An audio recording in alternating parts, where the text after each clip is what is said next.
Hello and welcome to Insight Magazine. July 18, 1994, 85 people were killed and hundreds more wounded by a terrorist bomber at the Buenos Aires Jewish Community Center. To this day, it remains the deadliest bombing in Argentinian history. After a 20-year investigation, including an 11-year trial, no perpetrator was brought to justice. But a new investigation that began in 2004 found that the highest-ranking members of the Iranian government at the time of the bombing were responsible for the attack. In response, Interpol issued a red alert warrant for the Iranians. While the government in Iran refused to cooperate, little could be done. Meanwhile, the situation has become more complicated, as within Argentina, the issue now sees the government and its political motives up against the constitution and the legal system. The Argentinian government has introduced a memorandum of understanding with the Iranians, a stark change of policy towards the bombing. But those involved in the investigation say there's no question of who was behind the attack, as over 1 million pages of evidence provide a clear picture. Our producer, Carlos Gurovich, went to Buenos Aires and met with the key figures involved in the investigation and brought cameras inside the archive of evidence for the first time. Well, here's the story as Argentina and Iran dance an explosive tango.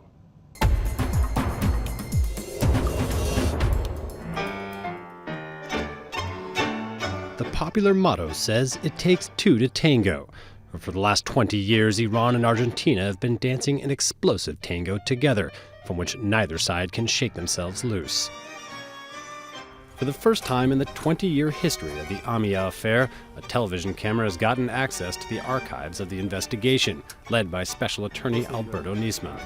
Here, as you can see, here are all the files, the entire investigation, the entire material on which we are working every day. 1,200,000 pages, hundreds of reports piled up, thousands of complaints, testimonies, wiretaps, sorted and organized, 2 decades of investigations. An investigation scattered with new developments, a complex investigation which regularly makes headlines in the Argentine press, arousing controversy and anger among the local population. This country, which hosts the largest Jewish community in Latin America, suffered the deadliest bombing in its history in 1994.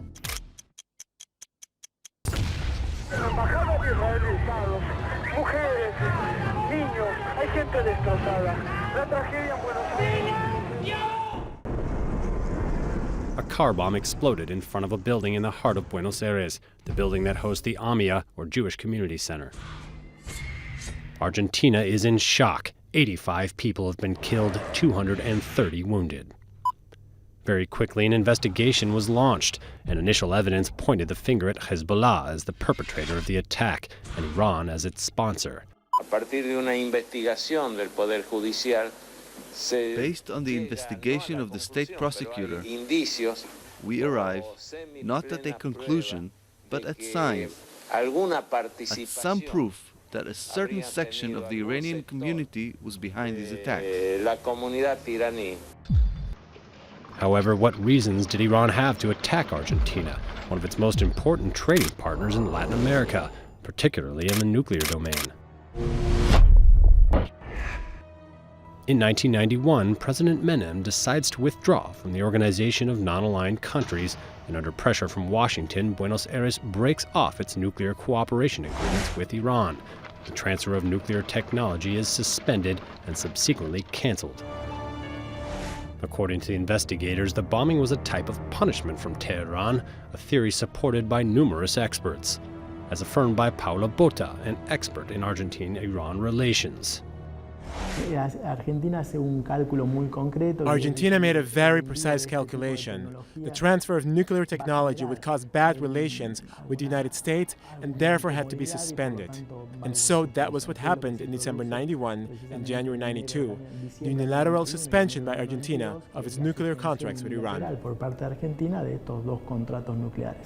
As the investigation progressed, proof of Iran's implication in the attack accumulated. Interpol issues red alerts to enable the extradition to Argentina of 8 high-ranking Iranian officials, including former President Hashemi Rafsanjani. But in Buenos Aires, as more and more irregularities surface in the investigation, headed until then by Judge Galeano, the investigation itself becomes a source of controversy. The Argentine Supreme Court confirms the irregularities and numerous procedural errors. The investigation is declared null and void. A new investigation unit is established to look into the AMIA affair, with Alberto Nisman as special attorney, but 10 years have been lost and everything will have to begin again from scratch. We carried out very in-depth research, examined all the documents, all the wiretaps and files. We started all over again from zero. After 1.5 years of work, we published in October 2006 our very first, very complete 800-page report in which we concluded that the attack was organized, planned, and financed by the highest authorities in the Islamic Republic of Iran. To be more precise, the decision was taken almost 1 year beforehand in the Iranian city of Mashhad in August 1993 during a meeting attended by, for example, President Rafsanjani, former head of Iranian intelligence Ala Falahian, and Chancellor Velayati, head of the Revolutionary Guard. El canciller Velayati, el jefe de la Guardia Revolucionaria, en ese entonces Rezaji. You'll remember him as he was a candidate in the last Iranian presidential elections. He represented a group called Al-Quds, which was in charge of carrying out terrorist operations on behalf of Iran abroad, led by Ahmad Vahidi. Terroristas iraníes en el exterior, en ese entonces a cargo de Ahmad Vahidi. Tehran exploits the issue of irregularities in the Argentine investigation, and Iranian authorities succeed in getting Interpol's red alerts suspended. It took another 2 years before Interpol recognized the admissibility of new evidence found by Special Attorney Nisman's investigation. In 2007, during Interpol's General Assembly, which was held in Marrakesh, Morocco, the presence of Special Attorney Nisman and his presentation of legal proof in the affair helped us obtain 78 votes in favor of reissuing the red alerts, 14 against, and 26 abstentions. The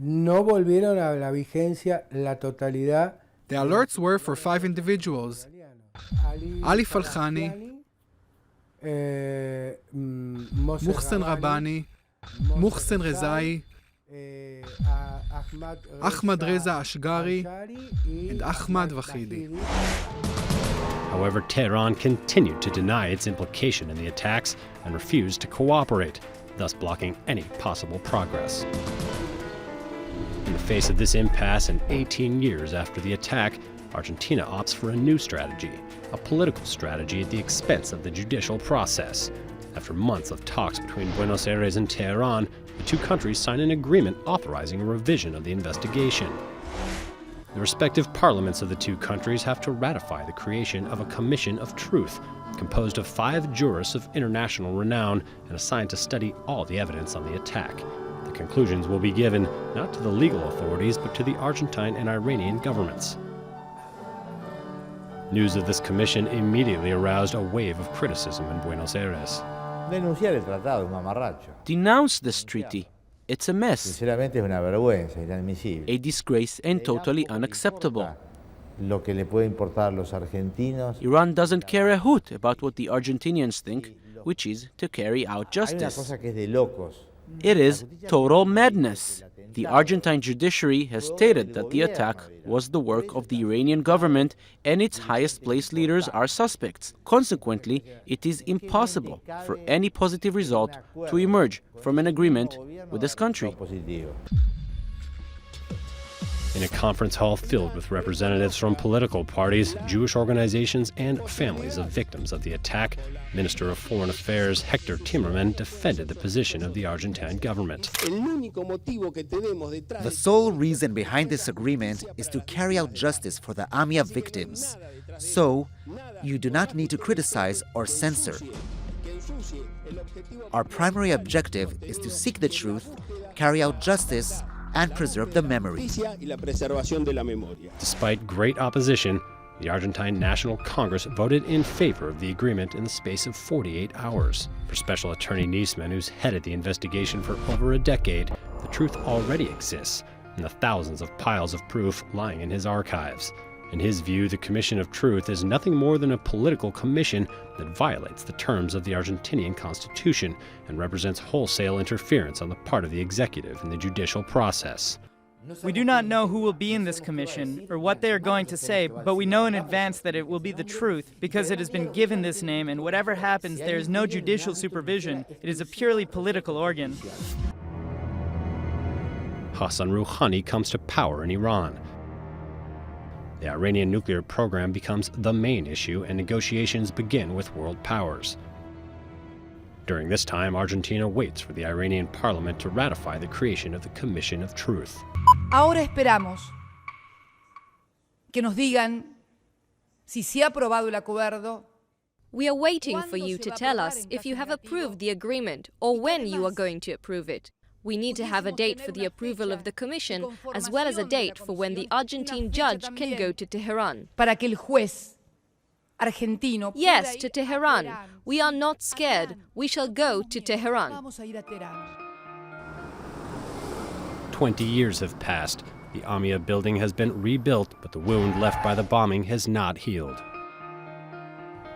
20 years have passed and the issue is still the same in the minds of many Argentinians. Will justice ever be reached? I thought that one day we would know the truth. I now think that it is going to be very difficult. Will there ever be justice? I don't think there will be justice, at least not the one we hope for. We know the truth, at least a great part of it. The question is whether we shall obtain justice. I believe we shall, and that these individuals will be judged, and it is for this reason that we are fighting. I cannot tell you when it will happen, but I am certain of this. As judgment for the Iranian culprits remains elusive, Argentina and Iran continue to spin together like two tango dancers. They turn and turn. And the victims of the attack continue to wait for truth to be revealed in its full light, or for it to be buried forever in the obscurity of justice.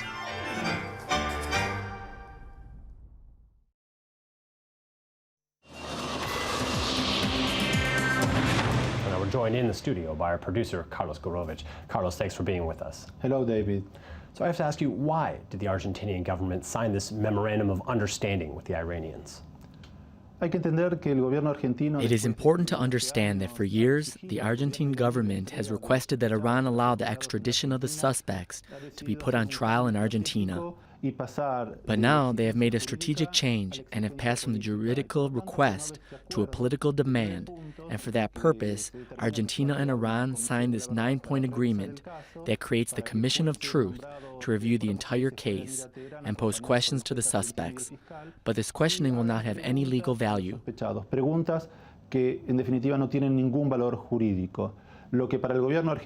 the Argentine government, this is a great step forward, big progress. But for the attorney Nisman, the opposition parties, the members of the Jewish community, and the relatives of the victims of the attack, this is a big step backwards. The memorandum can be declared unconstitutional, and that will lead the entire investigation nowhere, leaving 85 dead victims and no one held accountable. What's the current status of the investigation? The investigation is in the hands of the special attorney Alberto Nisman, and as we saw, he has in his archives 1,200,000 pages of evidence that point to the highest authorities of the Iranian regime. Now that the Iranians have signed this memorandum, he's waiting for them to cooperate, but in fact nothing has occurred. We saw President Kirchner in the UN Assembly asking Rouhani about the agreement and when they can go to Tehran. ¿Cuándo van a firmar? ¿Cuándo podremos ir a Teherán? What about the status of this Interpol's red alert warrant for these Iranians? El tema de la Interpol es muy interesante. Argentina consiguió que en el año 2004... The situation with Interpol is very interesting. Argentina succeeded to convince Interpol in 2004 to issue international arrest warrants, known as red alerts, meaning that if one of the suspects enters a foreign country, he must be detained. However, Iran gave them diplomatic passports. The most significant case we had was a couple years ago when Ahmad Vahidi, the Minister of Defense in Ahmadinejad's government at the time, was in Bolivia, standing beside the president, and wasn't detained. Some Bolivian citizens died in the attack. The criticism was huge, and Vahidi was politely asked to leave the country. Le pidieron cordialmente que se retire. Do you think that real truth and justice can ever be reached in this case? Es una pregunta muy difícil de responder. That's a hard question to answer. Most of the people related to the case said they do not believe that one day truth will become known. It is really hard. 20 years have passed. The Iranians never cooperated and still demand that Interpol to end the red alerts. Justice? What kind of justice? Justice will be done when those people will be brought to trial and prove they are not guilty. The Special Attorney Nisman believes the opposite. He says we already know the truth. Most of that truth is in the hands as we saw it, and he's convinced that one day the Iranian suspects will be brought to trial and justice will be achieved. He still is fighting for that. The question is if it will be necessary to wait another 20 years. Well, again, Carlos, thank you for bringing us this story today. Thank you, David. And thank you for watching us here in Inside Magazine. We'll see you here next week at the same time.